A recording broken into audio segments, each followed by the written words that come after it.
Welcome to the next edition of the Briefings Direct podcast series. I'm Dana Gardner, Principal Analyst at Inter Arbor Solutions, your host and moderator. An underappreciated aspect of enhancing IT security is the impact on an end user's comfort and trust in the services provided. In the case of healthcare services and support, making the patient feel welcome and safe can be a game changer as they seek access to needed services and care. Today's Briefings Direct Security Innovations discussion examines how Macmillan Cancer Support in the UK places the ease of use and sense of security in the services provided as a top IT and community service requirement. Here to share their story on how to develop and deliver a cloud-ready security bubble around all users, their activities, and the sensitive data they share is our guest. Please join me in welcoming Tim O'Neill, Head of Information Security at Macmillan Cancer Support in London. Welcome, Tim. Thank you. Lovely to be here. Thank you for having me. We're delighted to have you, Tim. Tell us about Macmillan Cancer Support. You're a very interesting and worthy organization, and I'd also like to hear your approach to providing that secure, caring, and trusted environment across your community. Absolutely. We're a slightly unique organisation in that when people think of a cancer charity, for example, they think about the medical side of it. They think about pioneering new treatments. And every day there's something new in the newspaper about how swallowing a leaf a day will keep a cancer away and things like that. We deal with the actual effects of having cancer. We are here to help anyone who's affected by cancer. That can be the person who's just had a cancer diagnosis. That can be the family of somebody who has. That can be the employer, the employees. Anyone who is affected by cancer can come to us for help. We don't do a lot in the medical sphere, as in creating new treatments or testing or anything like that. We're here to look after the effects cancer has on your life. So we will help with your patient pathway, help you understand it, help you understand what the implications are, what might happen. We will help you financially if you need help. We believe that nobody should be cold or hungry because of a cancer diagnosis. We provide the cancer nurses that exist in UK hospitals. We train them and we fund them. We have specialist care centres. Again, we fund those. Our psychological care is done through a third party as well, but we manage that, we fund it, we maintain it. We also have an arm that lobbies the government. So we had in the UK cancer reassigned as a disability. This means that as soon as you have a cancer diagnosis, you are legally recognised as disabled, and all the benefits that go along with that, you have also. The reason for that is that once you've had a cancer diagnosis, it affects the rest of your life. It does not matter if it's gone into remission, if you are, in inverted commas, cured. It will still affect you. The treatments are invasive. They will affect you. So we work on many spheres, and we have a lot of influence. We work with a lot of partners, but the fundamental core of what we do is that you can contact Macmillan when you need to for the help you need in the way that you need. And to foster that level of support, to provide that environment and the full experience, having 6 levels of authentication to jump through or not seeing your emails coming through properly can stop the entire process. Oh, absolutely. And we have to be realistic here. We are talking at times of people phoning us at the worst moment of their lives. They've just had something out of the blue, or the treatment's gone badly, or they've had to have that horrible conversation with their loved ones. And at that point, when they need to talk to us, ask them, can you now go and grab your phone? Yeah, and stick your fingerprint on there. And that password's not recognised. No, you need to change it now. And by the way, sorry, that one didn't have quite as many exclamation marks as we need. And if you'd like to now turn on your webcam and jog on a foot, then we'll let you in. You can't do that. We have to be accessible exactly when people need us. And in that instant, because we can be the difference between them having somebody they can have a completely honest, open and frank conversation with, and them having to sit and suffer in silence with it.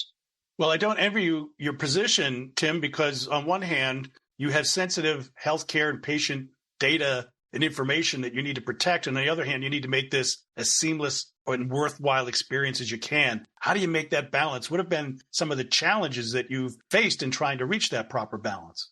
The challenge is, everything is risk-based. Everything is risk-based. So if we look at where you normally phone in from, or if you're a first-time phoner, are you a location that we trust? Are you a number range that we trust? Things like that. What's the nature of the conversation that you're having with us? So there are a number of parameters. Not everything is a high-level risk. If you are just phoning us and you simply want to talk and you don't want to impart any special information or anything like that, then the risk is low. So everything is measured against risk, which is a mentality change in the organisation. And I was in conversations where people would say to me, I don't like that idea. I think something could go wrong. No, quantify the risk. I don't like is not good enough. We need to understand exactly what the risks are. Then we can understand what controls can mitigate those risks. Then we can choose on the effective controls for mitigating the risk. And then we can do the actions and tasks to enable those controls. For example, you can say that let's have multi-factor authentication on everything. But if your workforce is 5 people working from one office and you've got no remote connection, that's the wrong control to have potentially. Your controls could be completely different. They will have the same effect, but they will have a positive impact on the end user. That's the narrative change that you have. I think one of the most challenging things when I first came into the organisation is that we were in a period of transformation of systems. We were starting to understand how people digitally wanted to interact with us, whereas historically it had been very much face-to-face. It had been very much phone calls as well. And COVID, obviously, all of a sudden, all of our interaction has changed. So it was, how do we make it so that the legacy systems and the legacy users and legacy accounts can be migrated to new safe methods without getting rid of the history of conversations they want to keep, without getting rid of the knowledge that we've had, the relationship that we've created with these individuals, and things that you don't even think about either. If you're sending emails out to people saying, we need you to change your logon credentials, we've moved to this new system, etc., etc. If that person is sadly deceased, which is, we're talking about cancer here, then sending something to their family potentially is not a great look. So lots of things to consider. What I'm hearing, Tim, is it sounds like you're approaching this from a fit-for-purpose security application approach, but not just to the entire environment, but to different aspects of the environment, and then grading that risk and response accordingly. That sounds very good in theory, but it sounds a little complicated in practice and execution. So how, with a small security team like yourselves, are you able to accommodate that level of granularity and response technically? Everything starts complex. Every concept that you have starts off with a million boxes on a screen and loads of lines drawn everywhere. And actually, when you come down to it, it becomes a lot simpler. When we get to the bottom level of this, what are the risks that we are trying to mitigate here? We are trying to mitigate the fundamental risk that individual A's information may end up with the wrong person. That's the most important risk that we're trying to have. And bear in mind that people will tell us about their cancer diagnosis before they've spoken to their family, friends, anyone. And they will phone us at the darkest moments and talk about suicidal thoughts. Those are conversations they do not want anyone else to have visibility of. So actually what you could do is start saying, right, when we get to a stage that we are entering into something problematic at that point, or something riskier, at that point we will do an extra validation. It is all based around the risk. You've got your conditional access element risk. So you're looking at where people are coming from. You're looking at historical interactions from that sort of location, and you're extrapolating that information to have a choice made automatically for you based on it. But then you're also talking about training of individuals where they don't need to go through a million questions at the start of a conversation, but once they get to a point where the nature of it changes and the data risk of that conversation changes, at that point, controls need to be applied. So start off complex and then bring it all down to the simplest level and focus on the one thing that actually matters, which is the risk. Well, at the same time as you've been moving towards this model of risk arbitrage, you're also facing a movement over the past several years to a more cloud-ready, cloud-native environment. And that means that you can't just rely on a programmatic web application firewall or creating a couple of rules for your network. So again, how do we move towards a cloud environment? You've mentioned to me in the past about a security bubble. How is that different from a security perimeter? I think it's different in a number of ways. So I was speaking about this yesterday, actually. So what's historically happened with information security is that somebody says, I've got this new system. You say, right, what's the system? What's the risk? What are you doing with it? Where's the data going? And you design a security around that system. And then they've got a new system. You say, okay, what's that talking to? You design a bit of security. You've got a set of tools that you apply to each one. It's slow. It's prone to failure because people design the system and its use changes. They learn what it can do. And it locks the organization in. If we take an incredibly simple thing, which is the storage of data, an organization might say, we're an AWS house, we're an Azure house. But as we mature with these cloud strategies, people are going to start leveraging economy of cost of storage by moving their data dynamically to the cheaper storage location. And complex things will go on that'll make this happen. And as soon as Azure's blob is cheaper than the S3s, then boom, your data will fly across that. So we can't work in that way anymore within cybersecurity, information security. What we have to do is create this security bubble that we've been talking about, which allows the organization then the flexibility to go where it didn't think it wanted to. And we shouldn't be changing our security strategy every kind of year, every 2 years, where we suddenly go, oh no, there's a new threat, oh, here it comes. Every threat works in fundamentally the same way. All threats work in fundamentally the same way. You've got to get in, you've got to get the rights to see what you're doing, and you've got to be able to move around. If we break it down to the basics, that's what everything needs to do, really. So if we can start to move this bubble, so we can say, do you know what? We know where our data, we know what our data is. We know who our users are, and we know who we're meant to sort of interact with. Then we can allow people and organizations the flexibility to do what they want and only warn or block on the high-risk events within that. If your data is leaving the bubble, do you know what? If it's just a, hey, do you want a cup of tea? Obviously, not going to worry about that. If it's something that contains risky data, then we'll worry about that. We'll block that, or we'll put some encryption around it, whatever it may look like. But I think that we have to stop thinking about application security and to start thinking a lot bigger than that, and strategic security. We have to stop asking the business, where are you going? What are you doing? Because they don't know yet. And also, as COVID has shown us, sometimes nobody knows where you're going.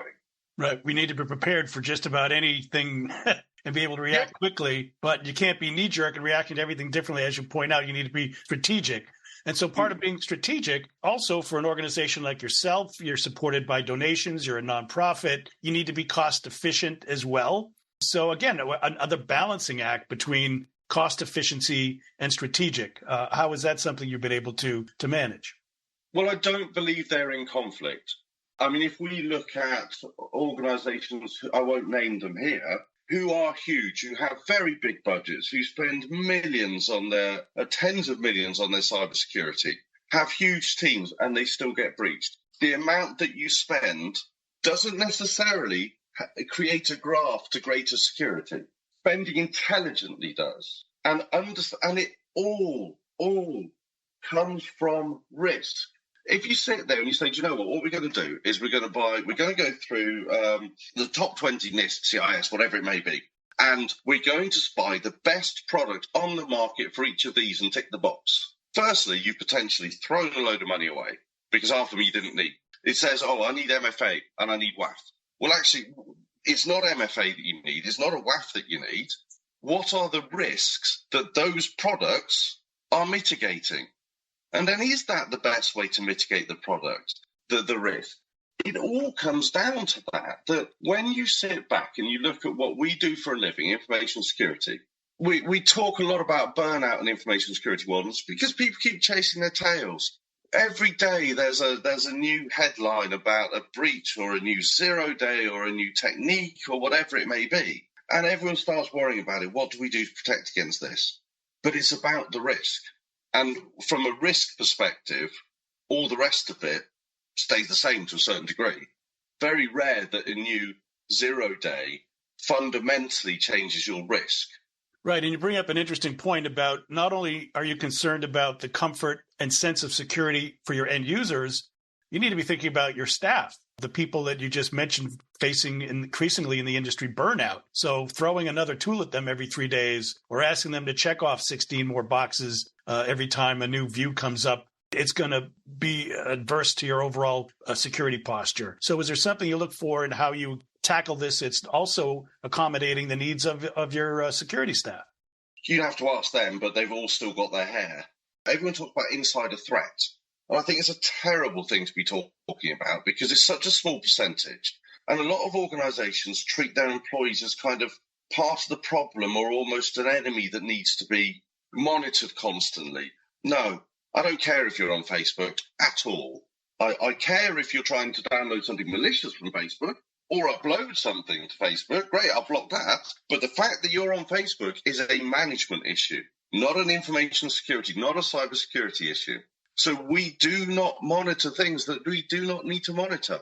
We were getting every week a report from one of our products, and it was a sort of 14-page report and basically patching itself on the back saying how great it had been. This is everything I blocked. And a member of my team was spending pretty much a day going through this report. Why? What possible gain came from looking at that report? So it's that question. Once you read this report, what did you do with the information? Oh, nothing. It was interesting. But what did you do with the interesting? Well, nothing. Then don't do it. Everything has to have a purpose, even to the degree. I had a meeting this morning about policies. Our acceptable use policy is, I think, 16 pages long. Come on. Doesn't need to be 16 pages long. I want 2 pages tops. Do this, don't do that. Or absolutely don't do this. We've got a mobile device policy everyone has to sign up to. We've got a mobile device manager. You can't connect 4 systems unless your operating system's up to date, all of this sort of stuff. So why have we got a policy that's 7 pages long saying what you can and can't do on mobile devices, where all we need to say is you'll have to adhere to the policies that we set on our mobile device manager? And all of a sudden, we're making everyone's life easier, not just the information security teams, but just the normal end users as well. It is about working out what's actually valid. And we're very good at information security of doing things because that's what we've done.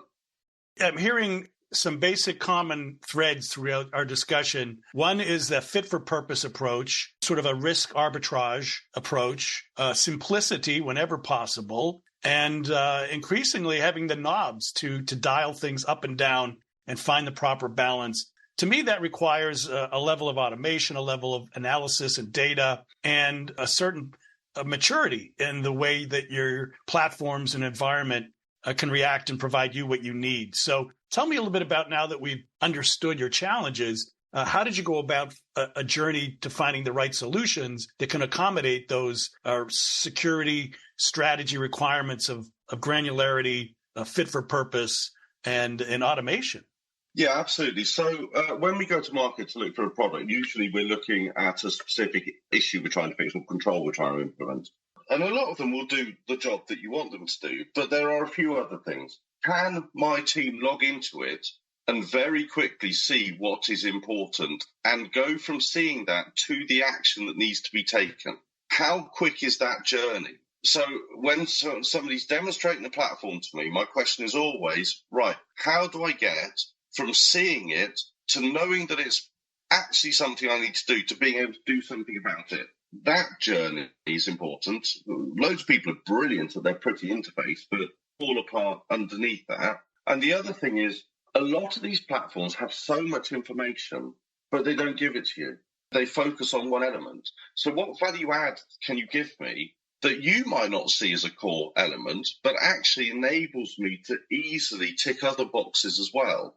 Can you describe perhaps what you get when you do this right, when you find the right provider that's giving you the information you need in the manner that you need it? Are there some metrics of success that you look for, some KPIs that say, we're on the right track? It's always a bit difficult to quantify, isn't it? Somebody asked me earlier how I knew that the product we were using was a good one. And I said, well, we haven't been breached since using it. That's a pretty good metric to me, I think. But it's also about my team. How much time did you have to spend in this? How long did it take you to get to what you needed to do? We have an assumed breach mentality. So I expect the first job of the day to be to prove to me that we have not been breached. It's job one. And it's how quickly can you tell me that from the time you turn your computer on? How much time do you end up looking at false positives? What can you do every day that helps us get a bit better? And how does that tool help you to know what to do? As we started our discussion, focusing on the end user and their very difficult situation in life, looking to them as a way of determining the metrics of success is important. Do you do any surveying? Have you had any results from user experience perspective that validates your security philosophy and strategy? We interact constantly with the people that we support and look after. It is the only reason we exist. So if I do anything that is detrimental to their experience, then I'm not doing my job properly. So we do go back and we do ask them. I personally have spent time on phone lines as well. So I don't sit within my little security bubble. I work across the organisation and things like that. I've been on the streets with the bucket collecting and the green wig on and things, you know. So we have very good relationships with people that we have supported and continue to support. And we do ask them how the change felt for them, what works for them, what doesn't work for them. And we are continually trying to improve our method of interactions and how we do that. And I'm constantly trying to see what we can do that makes that journey even easier. You know, can we look at behavior analytics across, so user behavior analytics on websites, because we do it internally, attack behavior analytics. So can we actually take that to the end user, the customer, should we call them, experience of the website, and make it even smoother by saying, actually, we're pretty sure you are who you say you are. Let's see if your behavior, we are creatures of habit, all of us. So do you go to the same place? Are you changing? And start to kind of understand the behaviors and even how people type. People use their keyboards differently. Let's look at that. What else can we use to make it so that we are sure we are interacting with you without you having to jump through a million hoops to make sure that's the case? So you mentioned behavior and analytics. I'd like to look to the future next before we sign off. Are you positioning yourself to try to better exploit analytics? What are some of your future goals? What are the new set of KPIs, say, 2-4 years from now, that you're looking to accommodate as you make even more strategic your security posture? That's a really good question, and one I shall fumble around and try not to answer while seeming like I do. I think analysis of behavior linked to attack behavior, so user behavior linked to attack behavior. I think analysis of many other elements is going to become increasingly important for smoothing this out. We can't keep using captures, for example. We can't keep asking people to identify fire hydrants that are within 30 centimetres of a dog's leg. You know, it's absurd. We have to find better ways of doing this, and we have to do it. Well, we don't have to. It would be nice to do it again around the risk. Does it matter if you're not who you say you are until we get to the point that it does? Because actually, maybe you don't want to be who you are for that period of conversation. Maybe you actually want to be someone else, so you're disassociating yourself from the reality of the situation. Maybe you don't want to be identified. Do we have to validate all the time? I think these are questions we have to be asking. I think that KPIs are a lot more difficult. You have to base them around, you know, did we have any breaches? And I think breaches, we separate out information governance and information security, but they're brothers from another mother, really, aren't they? So the information governance leak shouldn't happen with good information security, cybersecurity. So we should expect to see a lot fewer incidents and near misses. I think interaction KPIs, we should be seeing people get in touch with us a lot quicker and people able to talk to the right people for the right reason a lot quicker. Our third-party interaction is very important. As I said, we don't offer any medical services ourselves, but we will pay for and put you in touch with organisations that do. We have strategic partnerships, and making that as smooth as possible so that you don't need to worry who it is you're talking to. Everything is assured and the flow is invisible to you and things like that. I think that experience, that the KPI that matters the most is the experience for the person who needs us. Any closing advice for those who are perhaps moving from a security perimeter perspective more towards this security bubble, and in doing so, enabling them to have that better experience for their users, for their employees, for their entire communities? Yeah, I think this is going to sound a bit odd, but I think one of the most important things is to conceptualize, is to have time to think about what I enjoy doing is challenging my team. What is the gold standard? What is the absolute, if we had all the money in the world and everything worked, what is the perfect journey? And start from there and then bring it down to what's achievable or what elements of it are achievable. I know this sounds odd, but stop panicking so much. None of us think well when we're panicked. None of us think well when we're stressed. Take the time for yourself. Allow your team to take the time for themselves. Allow their brains the freedom to flow and to think. And we've got to do what we do better. And that means we have to do it differently. So ask questions. Ask, why do we have endpoint protection? I've got this, I've got that, I've got all these other things. Why have I got something on every endpoint, for example?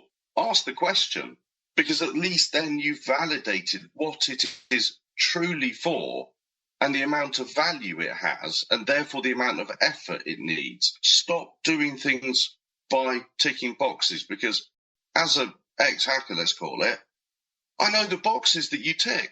So you tick all those boxes, I know how to bypass those boxes. So, yeah, just take time, think, conceptualize, and then move down to reality, maybe. More realistic for the situation on the ground rather than just doing things because that's the way they've always been done. Yeah, absolutely. Understand your risk. Understand what you are actually having to support.